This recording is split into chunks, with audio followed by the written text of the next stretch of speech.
7절과 8절 두 절 말씀을 같이 보겠습니다.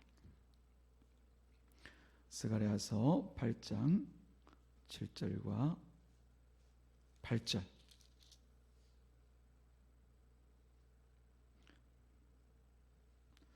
찾으시고 한 절씩 두 절이니까요 같이 읽도록 하겠습니다. 두 절 같이 읽습니다. 시작. 만군의 여호와가 이같이 말하노라. 보라, 내가 내 백성을 해가 뜨는 땅과 해가 지는 땅에서부터 구원하여 내고 인도하여다가 예루살렘 가운데 거주하게 하리니 그들은 내 백성이 되고 나는 진리와 공의로 그들의 하나님이 되리라. 아멘. 하나님, 이 시간도 하나님의 말씀을 대합니다. 성령님께서 우리 각설의 마음을 주장하여 주셔서 주의 은혜와 뜻을 따라서 주의 말씀을 밝히 깨닫는 그런 시간 되게 없어서 예수님의 이름으로 기도드리옵나이다. 아멘. 우리 하나님의 말씀을 통해서 오전에 있었던 말씀을 연결해서 같이 한번 돌아보게 되어지면은 신자나 우리 교회가 늘 생각할 일들은 바로 내가 혹은 우리 교회가 하늘에서 그냥 뚝 떨어진 그런 존재가 아니라고 하는 사실이에요. 분명하고 일정한 어떤 로드맵에 의해서, 청사진에 의해서, 그 그림에 의해서 이끌려가고 있다는 사실을 우리가 분명하게 알아야 됩니다. 지난주 우리 주일 설교 제목 여러분 기억하시나요? 하나님께서 그려가시는 그림이라는 제목이었습니다. 하나님께서 그려가시는 그림이 있죠. 그것을 저는 오늘 그냥 간단하게 로드맵이다, 하나님의 로드맵이다 이렇게 표현을 해봤는데요, 하나님께서 분명하게 만들어 가시는, 또 이끌어 가시는 그런 그림이 있습니다. 물론 그 그림은 오직 하나님만 그리시고 하나님께서만 완성하시죠. 뭐 누가 옆에 와서 가피를 하거나 혹은 뭐 도와주고 또는 뭐 변경시키고 바꾸고 이런 것이 아니라 처음부터 하나님께 그려놓으신 그 그림을 따라서 이루어져 가는 것이죠. 하나님께 주시는 이런 로드맵은 사실은 우리 사람들에게는 비밀입니다. 비밀. 우리가 잘 아는 예레미야서 33장 3절 말씀 보면은 너는 하나님께 구하라, 내게 부르짖으라, 내게 응답하겠고, 내가 알지 못하는 크고 비밀한, 요즘은 바꾸어가지고 개혁을 해서 크고 은밀한 일을 내게 보여주리라. 크고 비밀한 혹은 크고 은밀한 그 일을 보여주시는 것이죠. 언제요? 하나님께서 하나님의 백성들 안에 보여주시는 거죠. 세상 아무도 모릅니다. 우리도 하나님의 뜻을 모를 때는 모르고 살아가요. 근데 그 크고 은밀한 비밀들을 하나님께서 깨달아 알 수 있도록 만들어주죠. 즉 하나님의 그 그림을 볼 수 있도록 만들어주시는 거예요. 근데 여기서 크고 은밀한 일이라는 것은 바로 하나님의 일이요, 또 궁극적으로는 하나님께서 나타내어 보여주실 그 궁극적인 그림이 크고 은밀한 일, 그 일을 내가 너에게 보여주겠다라고 하시는데, 예레미야 당시에서는 이 일은 분명히 알지 못하는 비밀스럽고 한편으로는 크지만 아무도 모르는 그런 일이었어요. 근데 하나님 앞에 나아가 기도와 간구하면서 혹은 이스라엘 백성의 그 부르짖음이 하나님의 마음에 닿았을 때, 하나님께 보셨을 때 그 일이 어떻게 드러납니까? 바로 예수 그리스도라고 하는 그 비밀의 실체가 온전히 밝혀져서 드러나게 되어집니다. 하나님의 일이라고 하는 것은 이처럼 임기응변이나 혹은 뭐 그냥 어쩌다가 그냥 일어나는 일들이 아닙니다. 우리는 항상 그렇게 기도하죠. 지금 내게 탁 닥친 일을 가지고 하나님 이거 빨리 좀 치워주십시오. 이것 있으면 안 됩니다. 이거 있으니까 힘들고 어렵거든요. 빨리 비켜나가게 해주세요. 치워주세요. 그렇게 기도합니다. 또 어떤 일들은 내게 지금 필요한 소망대로 갑자기 그런 일들이 빨리 일 좀 이루어주십시오. 그렇게 하나님 앞에 나가 기도하고 간구하지만 그것은 사실 우리 입장에서 볼 때 그런 것이지, 하나님은 이미 그 모든 일들을 처음부터 계획하시고 이루어나가시는 과정 가운데 있게 하시는 거예요. 다시 말씀드리면은 하나님이 미리 작정하신 일들을 자신의 때, 지난주 우리가 오후 예배 때 재직 세미나를 통해서 시간의 정직이라는 제목으로 나눌 때 카이로스와 크로노스, 그 시간과 때의 우리가 분별을 해보았죠. 하나님께서 분명 크로노스라고 하는 그 기간 안에서 하나님께서 작정하신 카이로스, 그 때가 되어지면 자기의 일들을 이루어 나가시는 거죠. 우리가 아무리 이때가 좋겠습니다, 하나님 이때면 안 됩니다 이렇게 얘기한다 하더라도 하나님의 때가 되어야만 일이 이루어지는 거죠. 그 카이로스, 그 때를 잘 기대하고 분별하고 살아가는 사람이 참으로 어떻게 면에서 보면은 귀한 은혜의 때를 날마다 생각하고 살아가는 성도의 삶을 사는 신자라고 볼 수가 있는 거죠. 구약 성경에서는 특히 하나님께서 이스라엘 백성들을 어떻게, 하나님의 백성들을 어떻게 인도하시는지에 대해서 기록해 주고 있습니다. 오늘 본문 말씀에서도 보면은 특별히 잘 드러나 있습니다. 오늘 본문 말씀에 보면니까 스가랴 선지자가 이스라엘 백성들을 이끌어 가시는 하나님의 그 로드맵에 대해서 3단계로, 3단계로 이렇게 구분을 지어 놓고 있죠. 7절에서 보는 것처럼 하반절에 보니까 구원하여 내고, 구원하여 내고, 가장 먼저의 단계는 하나님께서 자기 백성들을 구원하시는, 불러서 택하여 구원하시는 그 단계를 먼저 시작하십니다.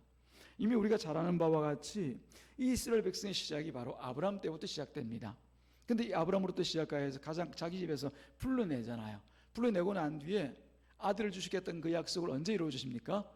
75세에 부름받은 이 아브라함이 무려 100세가 되어서 아들을 낳게 됩니다. 근데 그때까지도 아직까지 믿음의 완전함을 보지를 못해요. 하나님께서 이런 분이시기는 한 것 같은데 자기 삶에서는 그걸 완전히 습득하고 하나님 앞에 그 삶을 드리지 못하고 살아가고 있단 말입니다. 근데 언제 인정을 받습니까? 자기 아들 이삭을 제물로 바치라고 하는 하나님의 말씀을 듣고 아무 이유도 토도 달지 않고 순종하여서 모리아산에 데리고 가서 제단을 버려놓고 아들을 잡으려고 할 그때 하나님께서 그 믿음을 인정하시고 내가 이제야 네 믿음을 보고 알았노라, 네가 믿음의 아비가 될 것이다 라고 하는 그 약속의 말씀을 이루시는 거죠. 무려 부르시고 난 뒤에 최소한 잡는다더라도 우리가 무려 37년 혹은 38년 넘는 시간들이 걸려서 이 아브라함이 하나님의 믿음의 사람으로 세워지는 것이죠. 구원하시고 난 뒤에 이끌어 가시면서 결국은 그 열매, 믿음의 열매를 보게 하시는 거죠. 그 이후에 태어난 이 자손들을 통하여서 하나님께서 또 한 번의 그 일들을 시작하십니다. 바로 이스라엘 백성들이 애굽에 가서 400년 동안 종으로 살던 그때 이제 일어난 일들을 스가랴 선지자가 보여주고 있는 거죠. 하나님께서 400년 동안 애굽 땅에 종으로 살던 이스라엘 백성들을 구원의 자리로 인도해 나가십니다. 그때 이 출애굽이라고 하는 거 여러분 한번 생각해 보십시오. 누구의 힘으로 그 출애굽이 이루어집니까? 아브라함을 부르신 분도 하나님이시지만은 이 애굽에 살던 이스라엘 백성도 부르신 분이 하나님이십니다. 부르신 뿐만 아니라 그들을 이끌어서 출애굽시키시는 분이 누구시라고요? 하나님이십니다. 그래서 우리가 출애굽기 14장 13절과 14절 말씀을 보면 이렇게 분명하게 기록되어 있습니다. 여러분 한번 들어보십시오. 모세가 백성에게 이르되 너희는 두려워하지 말고 가만히 서서 여호와께서 오늘 너희를 위하여 행하시는 구원을 보라. 너희를 위하여 행하시는 구원을 보라. 누가? 여호와께서 오늘 너희를 위하여 행하시는 구원을 보라. 이 구원을 주시는 분이 하나님이시라는 사실을 분명하게 기록해 놓고 있습니다. 너희가 오늘 본 애굽 사람을 영원히 다시 보지 아니하리라. 여호와께서 너희를 위하여 싸우시리니 너희는 가만히 있을지니라. 여호와께서 너희를 위하여 싸우시리니 너희는 가만히 있으라. 구원은 오직 하나님께 속한 것이라는 거죠. 하나님께서 행하신다는 겁니다. 애굽의 종으로 살던 이스라엘 백성이 무슨 힘이 있었겠습니까? 사람 숫자만 그냥 한 60만 정도 되는 그 숫자를 가지고 있었지, 남자들만 말입니다. 그들이 애굽의 백성의 400년 동안 종으로 살면서도 꼼짝달싹을 못하던 사람들이었습니다. 근데 하나님께서 모세를 불러 자 이제 내가 너희 하나님이 되고 너는 내 백성이 되어서 나와 함께 살자. 구별이라고 얘기했죠. 거룩이라고 얘기했죠. 그 말씀과 함께 이스라엘 백성들이 옮겨나가게 되는 거예요. 그러고 나서 구원의 자리로 가게 되는데 그 모든 것이 하나님의 은혜 가운데, 하나님의 능력 가운데 이루어졌다는 사실을 우리가 먼저 알아야 됩니다. 그게 첫 번째 단계입니다. 첫 번째는 하나님께서 자기 백성을 구원하시기 위해서 불러 이끌어 가시더라는 겁니다. 어디에서 어디로? 세상에서 하나님의 백성된 자리로, 애굽에서 출애굽하여 약속의 땅으로 이렇게 이루어져 가는 것이죠. 그렇다면 우리가 생각해 볼 것은 뭐냐면 이와 같이 은혜로 구원을 얻은 이스라엘 백성이라고 하면은 하나님께 주장할 것이 아무것도 없다는 사실입니다. 예를 들면은 아브라함이 자기 의지를 가지고 나는 이 우상 짓는 집에서, 우상 만드는 집에서 도무지 난 살 수가 없어. 나 마음이 힘들어서 못 살겠어. 나 하나님이라는 그 여호와 하나님을 쫓기 위해서 나 집 나가야 되겠어. 본토, 친척, 아비 집을 다 버리고 난 갈 거야. 그렇게 결단해서 나간 것이 아니라는 겁니다. 예.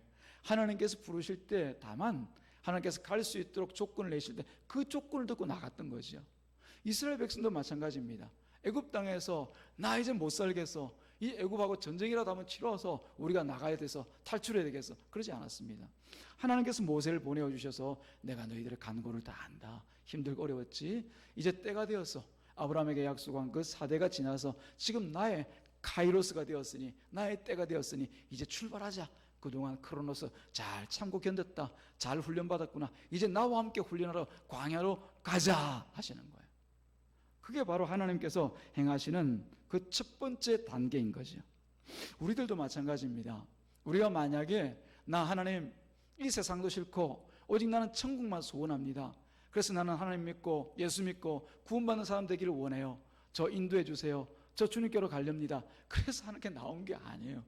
자기 멋대로 살다가, 자기 살고 싶은 대로 살다가 하나님께서 택하시니까 그제서야 우리가 믿지 않던 그 예수님을 믿고 믿음으로 영접하여 하나님의 자녀가 된 것이죠. 그 시작은 하나님입니다. 뭐 어떤 사람은 그렇게 얘기합니다. 저 모태신앙인데요. 그래서 어쩌자는 얘기입니까? 모태신앙은 어떻다는 얘기입니까? 엄마가 예수 믿었으면 나도 예수 믿는 건가요? 그렇지 않습니다. 우리 한 사람 개인의 어떤 그 자신의 개인 신앙을 통하여서 예수님을 만나고 믿음으로 고백하게 되어지는 것이지, 저도 어릴 때 어머니 손잡고 교회 다녔던 사람이거든요.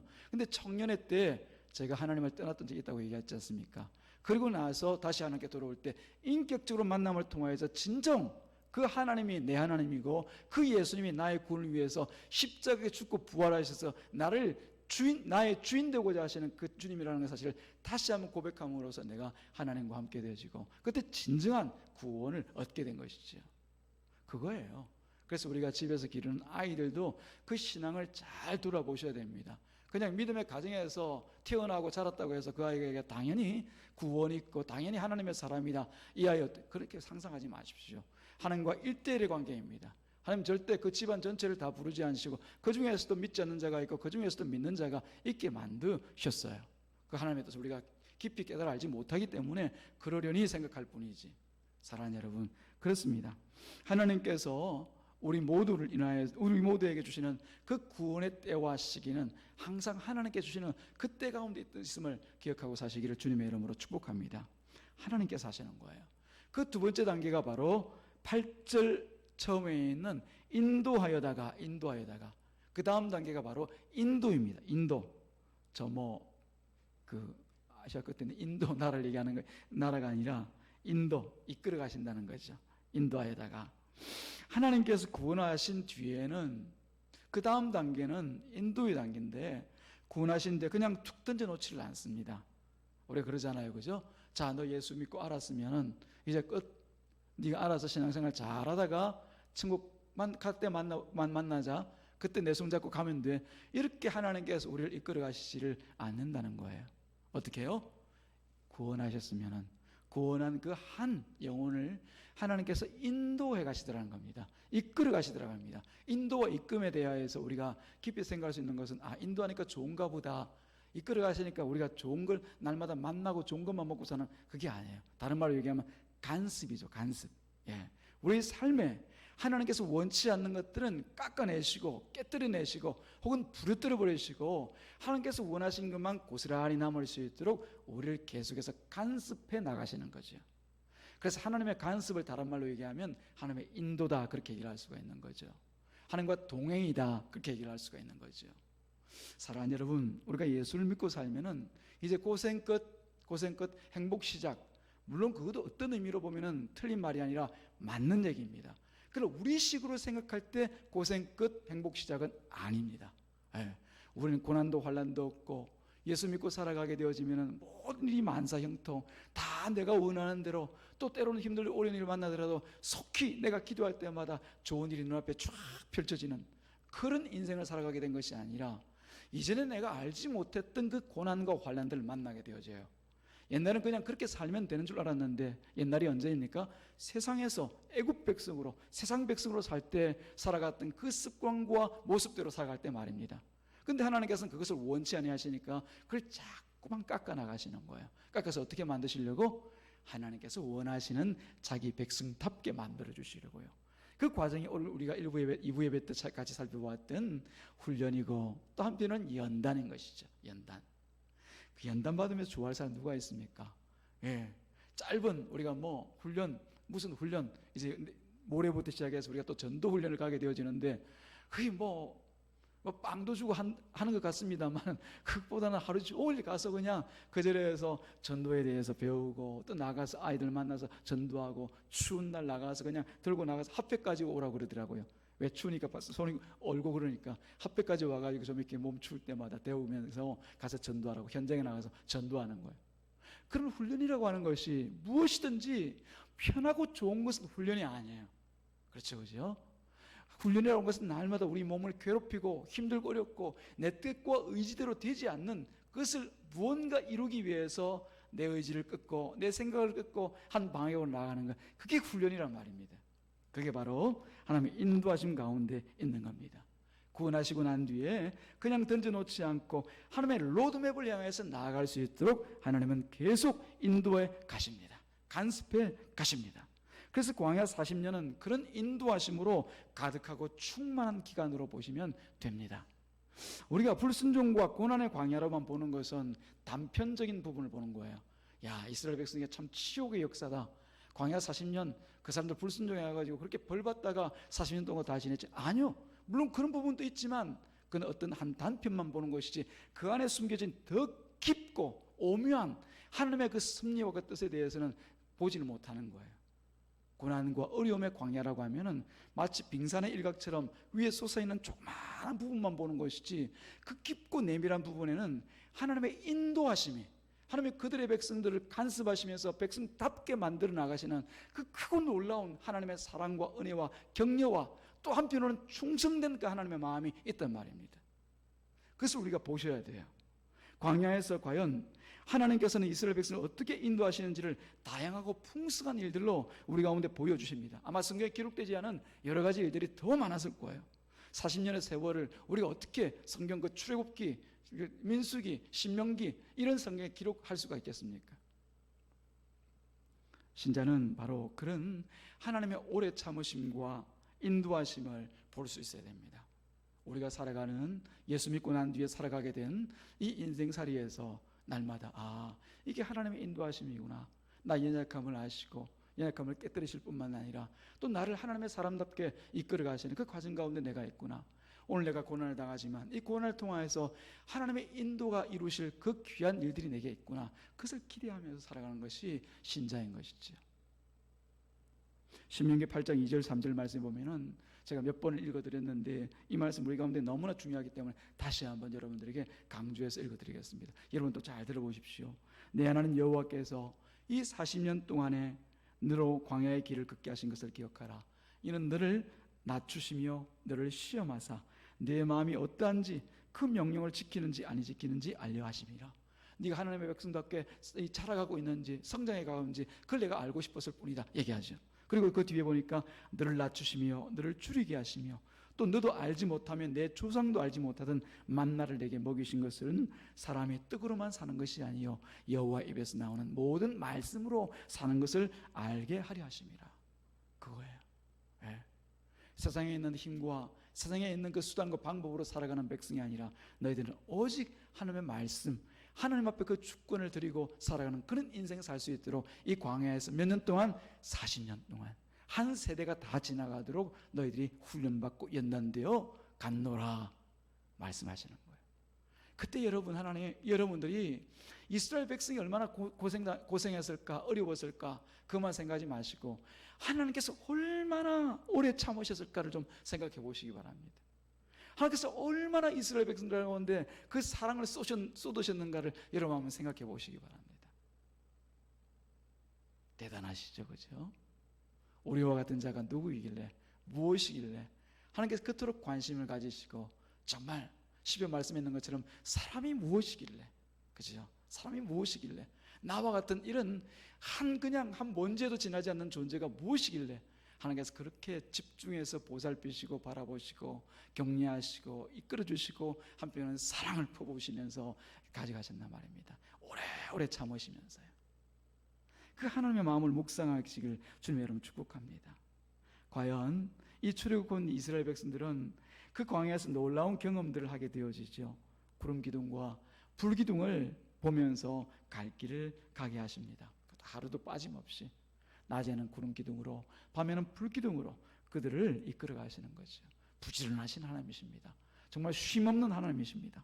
아무것도 없는 그 광야에서 마치 천의 고아처럼 던져진 것처럼 보임 그 이스라엘 백성들에게 하나님께서 친히 아버지가 되시고 그들을 이끌어 가시는, 마치 과부의 남편처럼, 과부된 사람의 남편처럼 이끌어 가시는 그런 놀라운 사랑과 인도하심을 보게 하시는 거죠. 하루하루 주시는 그 만나는 또 어떻습니까? 예, 그 광야에서 아무것도 만들어낼 수도, 또 그 광야에서 심을 수도 거둘 수도 없는 그 광야에서 매일 만나를 내려서 먹이십니다.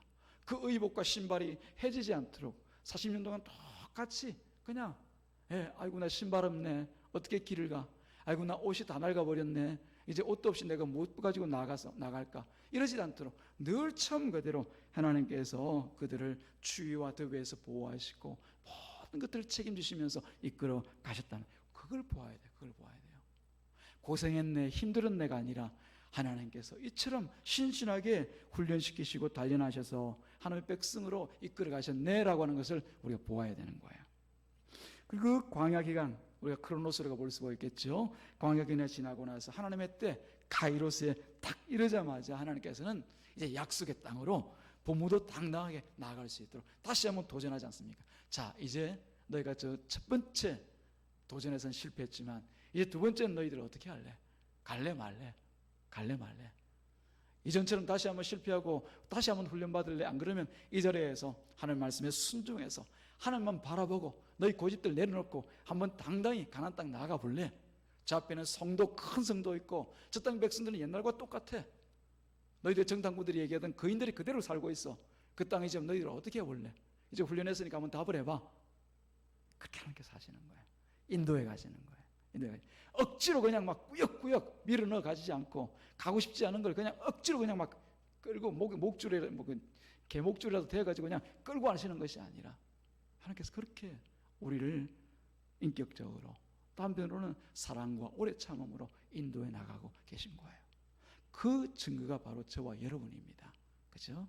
하나님께서 우리 식대로 했다면 벌써 끝내고 없죠. 나 너 다시는 안 봐. 끝났어. 나 안 할래. 그래 끝나. 저는 그렇게 안 하셔요.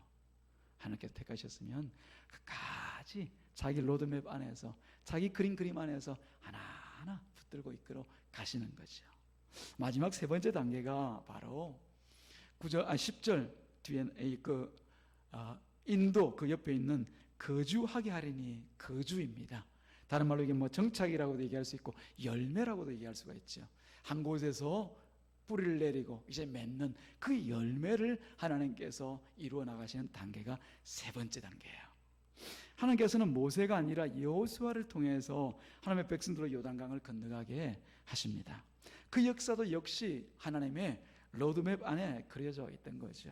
모세는 광야 백성들과 함께 이 광야를 떠나지 말고 그들과 함께 책임지고 그 자리에서 너 있으라. 그렇다고 해서 하나님의 나라 못 간다는 얘기 아닙니다. 천국 못 간다는 얘기가 아니라 그 사명이 거기까지라고 하는 거예요. 예, 광야에 죽었던 그 사람들과 같이 그 사명이 거기까지인 거예요. 그래서 족한 거죠. 꼭 나는 천국 가야 돼. 꼭 천국이 아니라 꼭 나는 가나안 땅 가야 돼. 가나안 땅 안 가면 나 실패야. 그게 아니에요. 모세가 그걸 다 아니까 너는 가나안 땅에 못 가라고 할 때 아멘 하고 모압 평지에서 단지 그 땅을 바라보고만 그 자리에서 내려왔던 것이죠. 억지로 가려면 혼자서라도 그 강 건너서 못 갔겠습니까? 갔겠지만 그러지 않고 하나님의 뜻이 여기까지시군요. 그럼 여기서 제가 스톱할게요. 그게 맞습니다. 그리고 하나님의 뜻에 동의하고 그 자리에서 자신의 삶을 마감한 것이죠. 이게 바로 하나님의 백성입니다. 하나님의 백성입니다. 그 역시도 하나님의 로드맵에 그려져 있는 것임을 우리가 알 수 있죠. 그때 갈 때 누구와 함께? 여호수아와 함께 가거라. 여호수아와 함께. 창세기 15장 13절과 16절 말씀 보니까 이렇게 기록되어 있습니다. 여호와께서 아브라함에게 이르시되 너는 반드시 알라. 내 자손이 이방에서 객이 되어 그들을 섬기고, 이제 애굽에서 있을 때 이야기를 합니다. 하나님께서 미리 그 그림을 그리시고 이제 아브라함에게 지금 설명해 주시는 거죠. 그들은 400년 동안 내 자손을 괴롭히리니 그들이 섬기는 나라를 내가 징벌할지며 그 후에 내 백성이 큰 재물을 이끌고 나오리라. 너는 장수하다가 평안히 내 조상에게로 돌아가 장사될 것이요 내 자손은 4대 만에 이 땅으로 돌아오리니. 하나님의 로드맵이 미리 아브라함 때 그려져 있었다는 걸 보여주고 있습니다.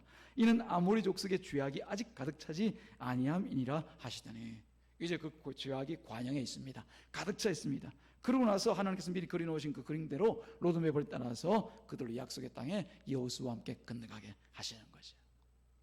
기가 막히지 않습니까? 그 결과를 여호수아서에서는 이렇게 기록해 놓고 있습니다.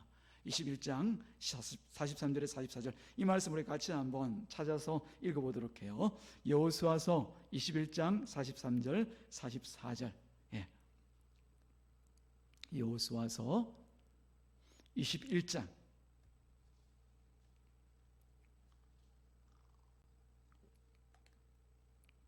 43, 44.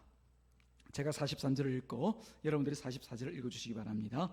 다 찾으신 줄 알고 43절, 여호와께서 이스라엘의 조상들에게 맹세하사 주리라 하신 온 땅을 이와 같이 이스라엘에게 다 주셨으므로 그들이 그것을 차지하여 거기에 거주하였으니.